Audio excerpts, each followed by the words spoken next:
मेरे एक फ्रेंड है जो मैकेनिकल इंजीनियर है, मेरे साथ पढ़ाया था 2012 में एक यूनिवर्सिटी में, जब हम एक ही जगह पढ़ा रहे थे। अभी उसका सीटीसी कितना है, लगभग 50 लाख है। ऐसा नहीं उसका जर्नी बहुत आसान रहा, बट इसलिए यहाँ तक वो पहुँच पाया बिकॉज उसने गिरते पड़ते सही रास्ता चुन लिया था आफ्टर 5 years ऑफ करियर। तो अगर आप स्टार्टिंग में ही सही रास्ता चुन लो तो आपका सैलरी काफ़ी हाई हो सकता है। तो आज मैं आपके साथ शेयर करूँगा, इसकी बात भी करूँगा कि कौन से फील्ड में है, और आपके साथ शेयर करूंगा 5 ऐसे हाई पेइंग कैरियर पाथ्स जिससे आप काफी अच्छा पैसे कमा सकते हो। तो वीडियो को लाइक कर दीजिए और चैनल पर नए हो सब्सक्राइब करिए, और किसी ब्रांच का आप चाहते हैं नीचे कमेंट करिए, मैं बना दूंगा आपके लिए वीडियो। तो सबसे पहले हमारे पास कैरियर पाथ क्या है आपका, ईवी इंजीनियर। आपके पास 3 डिपार्टमेंट है जहां पर अच्छा पैसा बन सकता है। अगर आपको व्हीकल डिजाइन में जाना है तो ये चीज ध्यान देना आप, FEA finite element analysis, geometric dimensioning and tolerancing हो गया आपका, कैटिया है, एंड व्हीकल डायनामिक्स हो गया आपका। सेकेंड वाला हमारे पास थर्मल मैनेजमेंट आता है। इसमें क्या आता है, हमारा हीट ट्रांसफर हमारा आ गया। हीट ट्रांसफर सब्जेक्ट जो हम पढ़ते हैं बीटेक में वही चीज है, बस बेसिक आपको पता होना चाहिए। कंडक्शन के बारे में, कन्वेक्शन के बारे में, रेडिएशन के बारे में, कूलिंग सिस्टम के बारे में पता होना चाहिए। कंप्यूटेशनल फ्लूइड डायनामिक्स, ये फ्लूइड का पार्ट है, काफी इंपॉर्टेंट है। BC बैटरी कूलिंग सिस्टम के बारे में पता होना चाहिए। फिर NC सॉफ्ट एनालिसिस सॉफ्टवेयर आपको आना चाहिए। अगर आपको प्रोडक्ट डेवलपमेंट जाना है तो ये कोर इसके लिए तो मतलब मैंडेटरी है। कैट कंप्यूटर डिजाइन हो गया, आपको सॉफ्टवेयर आना चाहिए। लाइक ऑटोकैड तो बेसिक है, आपको कैटिया आता है, क्रियो आता है, सॉलिडवर्क्स आता है, बहुत अच्छी बात है। GD&T geometric dimensioning and tolerancing आपको सीखना पड़ेगा यहाँ पर भी। DFM design for manufacturing, prototyping, और सबसे इंपॉर्टेंट पार्ट क्या है, FMEA failure mode and effects analysis. मतलब क्या है, प्रोडक्ट को बनाने से पहले हम इस चीज का एनालिसिस करते हैं, कहाँ दिक्कत है, कहाँ डिफेक्ट्स आ सकता है, कहाँ ये कुछ मिस्टेक तो नहीं कर रहे हैं, कहाँ ये फेल हो सकती है जब हम सिस्टम डिजाइन कर रहे हैं, ताकि फेल होने से पहले हमें पता लग जाए। इसके टूल्स हम यूज करते हैं, उससे हमें पता लगता है। 4th नंबर, मेरा एक साथी है जो मेरे साथ काम किया था, वो इसी फील्ड में काम करता है। वो एक कंपनी का MEP हेड है और उसका जो CTC है अबाउट 50 LPA है। और आप ऐसे सैलरी पाना चाहते हैं तो आपको क्या है, प्रॉपर डायरेक्शन की जरूरत है डेफिनेटली। और एज ए मैकेनिकल इंजीनियर इस फील्ड में एंटर कर सकते हो। वो जो मेरे साथी है वो मैकेनिकल से बीटेक है एंड कैड कैम से क्या है, MTech है। तो आप बात करते हैं, ये बेसिकली क्या है, MEP क्या होता है। M का मतलब मैकेनिकल होता है, E का मतलब इलेक्ट्रिकल होता है, P का मतलब क्या होता है, प्लम्बिंग होता है। मैकेनिकल बोले तो यहाँ पर क्या होता है, HVAC HVAC heating, ventilation and air conditioning. ये खाली ठंडा करने का नहीं होता है भाई, उसमें एयर के वेलोसिटी क्या है वो देखना होता है, टेम्परेचर कितना डेफिनेट एक पैरामीटर है। उसके बाद जो एयर जाता है उसका क्वालिटी कैसा है, मतलब उसमें ह्यूमिडिटी कितना है, वो प्योर कितना है, वो फिर प्लेस टू प्लेस वेरी करते हैं। हॉस्पिटल में अलग सिस्टम लगाते हैं और किसी मॉल में अलग सिस्टम लगाते हैं। बात समझ पा रहे हैं। इलेक्ट्रिकल बोले तो इलेक्ट्रिकल का पूरा सिस्टम किसी बिल्डिंग में जो आता है वो। प्लम्बिंग मतलब पाइपिंग का सिस्टम, चाहे पीने का पानी हो, नहाने का पानी हो, या फिर आपका ड्रेनेज वाटर हो, पूरा A to Z कहानी आता है। इसमें और एक इंपॉर्टेंट पार्ट है, वो क्या है, फायर फाइटिंग। तो इसको हम ऐसे ही बोल सकते हैं MEPF।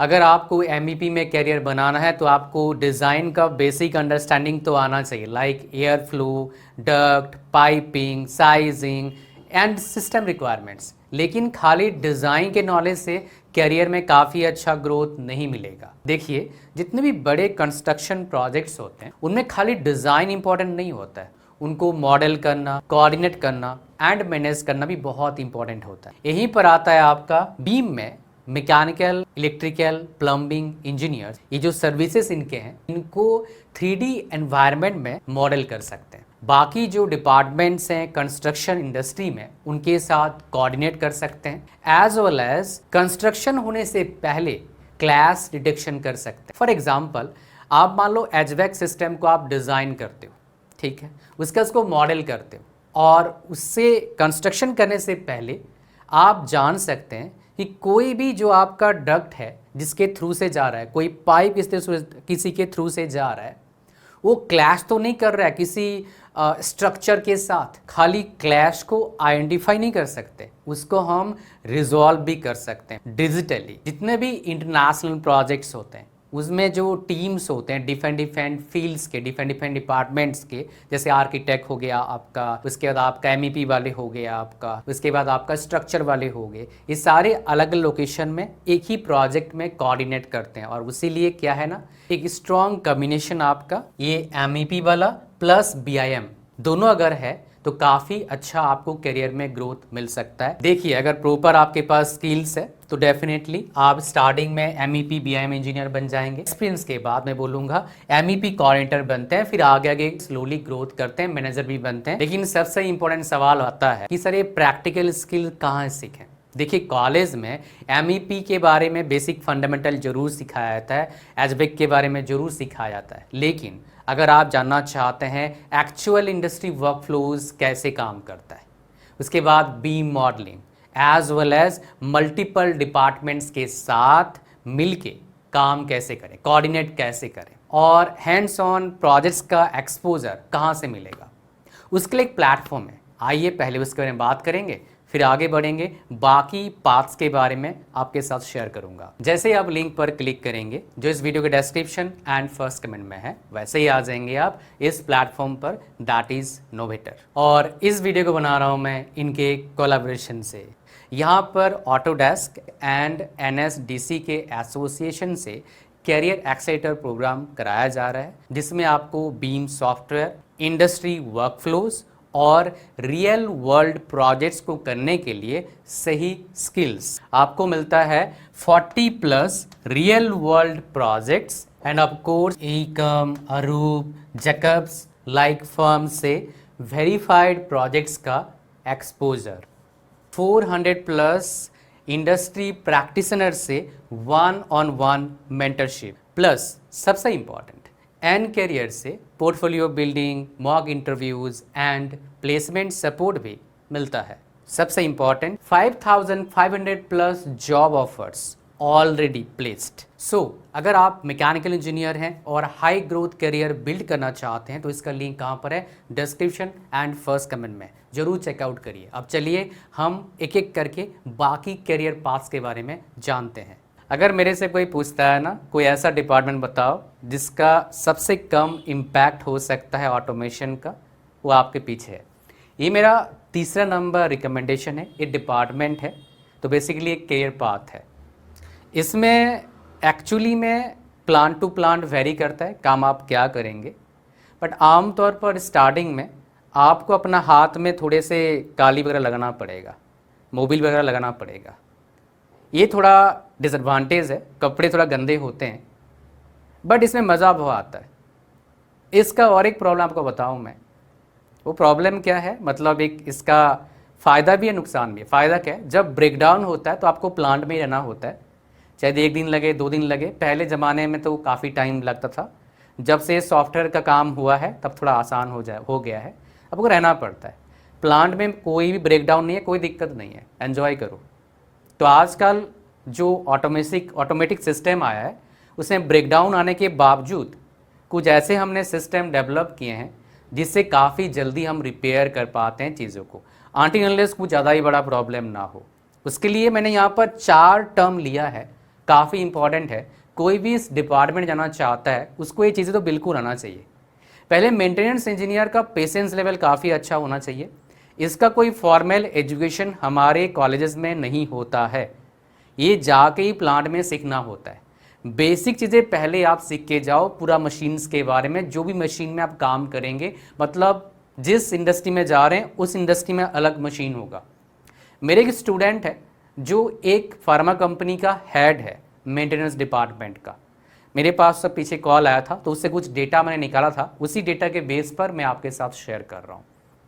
तो इसमें देखेंगे पहला हमारे पास क्या है, RCA है। एक तो आपको पहले ही बता चुका हूँ, इसका फुल फॉर्म क्या होता है, रूट कॉज एनालिसिस। ये मेनली हम करते हैं फेलियर होने के बाद, मतलब कहीं ब्रेकडाउन हुआ तो हम उसका एनालिसिस करेंगे, ब्रेकडाउन क्यों हुआ, क्या रीज़न था। मान लो पंप में गड़बड़ी हुआ तो पंप में गड़बड़ी क्यों हुआ, उसमें कहीं लीकेज था, उसमें भाई लुब्रिकेशन सही नहीं था, प्रॉपरली मेंटेनेंस नहीं हुआ था, कुछ भी रीज़न हो सकता है। फिर हमारे पास क्या आता है, FMEA, failure mode and effects analysis. इसका बेसिकली हम यूज़ करते हैं फेलियर होने से पहले कि क्या ऐसा चीज़ है जिसमें फेलियर आ सकता है। अब यहाँ पर एक चीज़ें है, ये सब जब हम डेटा एनालिस्ट डेटा कहाँ रखेंगे, उसके लिए भाई कंपनी वाले क्या यूज़ करते हैं, एक मॉड्यूल का यूज़ करते हैं SAP PM का। ये PM का फुल फॉर्म क्या होता है, प्लांट मेंटेनेंस। इसका बेसिक अगर आता है तो फ़ायदे में रहोगे। कॉलेज में हो सीख लो कि SAP PM मेरे को बेसिक आता है, सर्टिफिकेशन है तो बहुत अच्छी बात है, नहीं भी है तो बेसिक आता है, कम से कम लिखो कुछ आता है भाई मेरे को एक्स्ट्रा। तो इसी के बेस पर आपको डिपार्टमेंट अलॉट होता है जब आपका प्लेसमेंट होता है, चाहे किसी भी कॉलेज से हो। अगर आपके पास वो स्किल्स है जो उस डिपार्टमेंट के लिए सुटेबल है, आपको डिपार्टमेंट आमतौर पर अलॉट हो जाता है अगर खाली है तो, वैकेंसी है तो।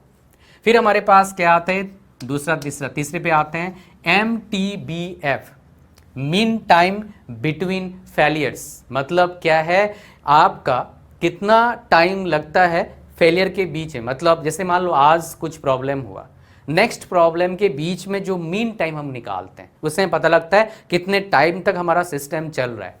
फिर हमारे पास क्या आता है आपका, ये बोल सकते हो कितना रिलायबिलिटी है सिस्टम का। फिर आता है हमारे पास MTTR, mean time to repair. मतलब कितना टाइम लगता है ब्रेकडाउन को रिपेयर करने के लिए। तो ये चीज़ें अगर आता है और बेसिक फंडामेंटल काफ़ी अच्छा है, पेशेंस लेवल अच्छा है, नया टेक्नोलॉजी सीखना चाहते हो तो भाई ये डिपार्टमेंट आपके लिए काफ़ी अच्छा हो सकता है ग्रोथ के लिए। बस हाई ग्रोथ चाहते हो, किसी भी करियर पाथ को आप फॉलो करेंगे, सही पेइंग कंपनी में अगर पहुंच जाते हो तो काफ़ी अच्छा पैकेज कमा सकते हैं आप। फर्स्ट टाइम मैंने किसी प्लांट को विजिट किया था 2009 में। एक ट्रैक्टर मैन्युफैक्चरिंग कंपनी है चंडीगढ़ में, उसको मैंने विजिट किया था, अपने कॉलेज के थ्रू से हम गए थे। तो वहाँ पर जो सिस्टम था उस टाइम वो इतना ऑटोमेटिक नहीं था। रिसेंटली मैंने 2 साल पहले और एक प्लांट को विजिट किया, ट्रैक्टर दूसरे कंपनी का, तो मैंने देखा फुल्ली ऑटोमेटेड हो गया है। तो मतलब क्या है, इंडस्ट्रीज़ में ऑटोमेशन का काम बहुत ज़्यादा धड़ल्ले से चल रहा है। ये ऑटोमेशन 2015 से 2020 के बीच में बहुत ज़्यादा हुआ था और इसीलिए कोर कंपनीज़ में जो जॉब्स के वैकेंसी था एकदम से थोड़ा रुक सा गया था। अब इसके लिए एक रोड मैप आपको बताऊंगा, प्लस इसमें बेनिफिट क्या आपको बताऊंगा और इसमें कितना पैसे कमा सकते हो ये बताऊंगा। पहले इंडियन कोई कंपनी नहीं था, अभी इंडियन कंपनी भी है कुछ और इसमें अच्छा कर रहे हैं, तो आप जा सकते हैं, अप्लाई कर सकते हैं और जॉब भी पा सकते हैं। इसके लिए पॉसिबल रोड मैप क्या हो सकता है, जो फ्रेशर हैं कॉलेज में पढ़ रहे हैं उनके लिए पहले आपको सीखना होगा PLC के बारे में। PLC का फुल फॉर्म क्या है, प्रोग्रामेबल लॉजिक कंट्रोलर। HMI क्या होता है, ह्यूमन मशीन इंटरफेस। VFD क्या होता है, वेरिएबल फ्रीक्वेंसी ड्राइव्स। न्यूमेटिक्स बारे में आपको पता होना चाहिए, मतलब जो हमारे सिस्टम है, कोई डिवाइस है जो न्यूमेटिक प्रोसेस से चलता है उसके लिए आपको पता होना चाहिए। फिर SCADA, supervisory control and data equation. IC मतलब क्या है, आपका कम्युनिकेशन की बात कर रहे हैं हम यहाँ पर, इंडस्ट्रियल कम्युनिकेशन की बात कर सकते हैं। रोबोटिक्स, इनके बारे में अगर आपको पता है तो आप good to go for this profile, that is industrial automation. इसमें मैकेनिकल वाले जा सकते हैं, कोई दिक्कत नहीं है, और जाते भी हैं। स्पेशली रोबोटिक्स वाले पार्ट में कुछ चीज़ें एक्स्ट्रा सीखना पड़ता है उनको, जैसे आपका ये ह्यूमन मशीन इंटरफेस है, PLC, SCADA, यहाँ पर थोड़े से सॉफ्टवेयर का भी और प्रोग्रामिंग का स्किल सही होता है। पर ऑटोमेशन में मेनली पाइथन का यूज़ किया जाता है और कहीं कहीं पर मैटलैब का भी यूज़ करते हैं चीज़ों को करने के लिए, यूज़ करने के लिए। कोई भी कंपनी है ना, वो राइज करता है because of this department. Unfortunately India में R&D का काम इतना ज़्यादा अब भी नहीं है, लेकिन 10 साल पहले चले जाऊँ नहीं था, कहीं से बन के आ रहा था इंडिया में, वहाँ से देख के कॉपी पेस्ट कर रहे थे। ये डिपार्टमेंट खाली नाम का था। लास्ट 5 ईयर्स में इसमें ड्रास्टिक चेंज हुआ है। मेरे पास इस डिपार्टमेंट में काम कर रहे हैं काफ़ी लोग आए हैं, स्पेशली EV सेक्टर में, ऑटोमोबाइल में, मैकेनिकल रिलेटेड की बात करूंगा तो मैकेनिकल के बच्चों की बात कर रहा हूँ, तो इसमें काफ़ी चेंजेस हुए हैं। तो अभी अगर बात करेंगे R&D में जॉब्स अवेलेबल है, बट एक क्वेश्चन मार्क रहता है, राइट स्किल्स और सही प्लेटफॉर्म नहीं है जहाँ से आपको जॉब मिल पाए।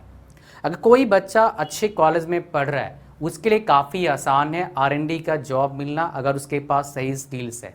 अगर छोटे कॉलेज में पढ़ रहा है थोड़ा दिक्कत हो सकता है, अगर उसके पास अगर थोड़ा सा स्किल सही है और थोड़ा मेहनत करता है, टाइम तक, तो पहुंच सकता है R&D डिपार्टमेंट में।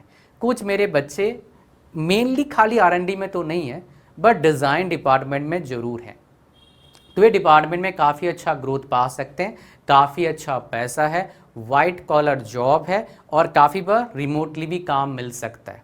तो इस फील्ड में एज ए मैकेनिकल इंजीनियर काम पाने के लिए क्या स्किल्स चाहिए, because this is one of my favourite field, इसलिए मैं आपको बताऊंगा एक एक चीज़ एक एक करके। तो सबसे पहले देखो, आपको पूरा बेसिक मैकेनिकल का आना चाहिए इस, और कम से कम जिस डिपार्टमेंट में, मतलब जिस फील्ड के R&D में जा रहे हैं उस फील्ड के बारे में आपको पता होना चाहिए।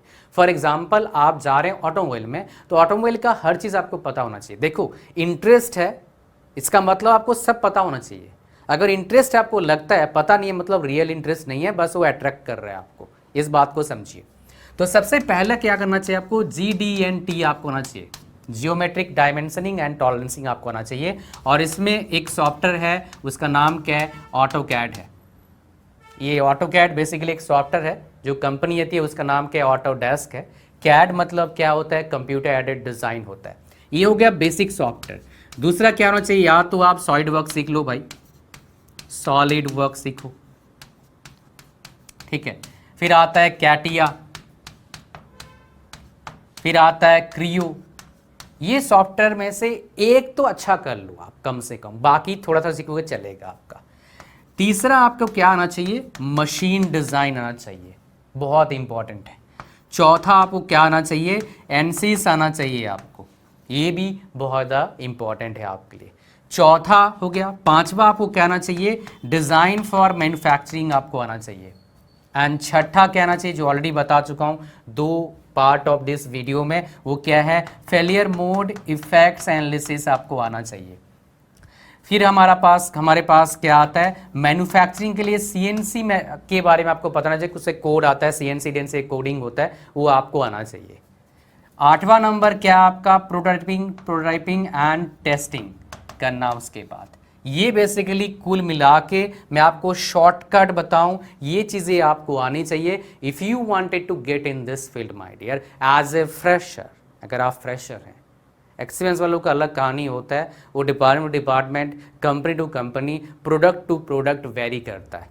तो मेनली अगर ये सारा चीज़ सीख जाते हैं तो कहीं ना कहीं R&D के लिए आप तैयार हैं। उसके बाद real job, real work, real learning, because जो हम सीखते हैं और जो काम करने जाते हैं उसमें बहुत डिफरेंस होता है प्रॉब्लम को सॉल्व करना, बट कुछ टाइम में हैबिट डल जाता है। और लास्ट में ये बताऊंगा, अगर आप BIM MEP सीखना चाहते हैं उसके लिए नोवेटर का जो लिंक है इस वीडियो के डिस्क्रिप्शन एंड फर्स्ट कमेंट में, डू चेक इट आउट। मिलते हैं नेक्स्ट वीडियो में। God bless you all, thank you very much.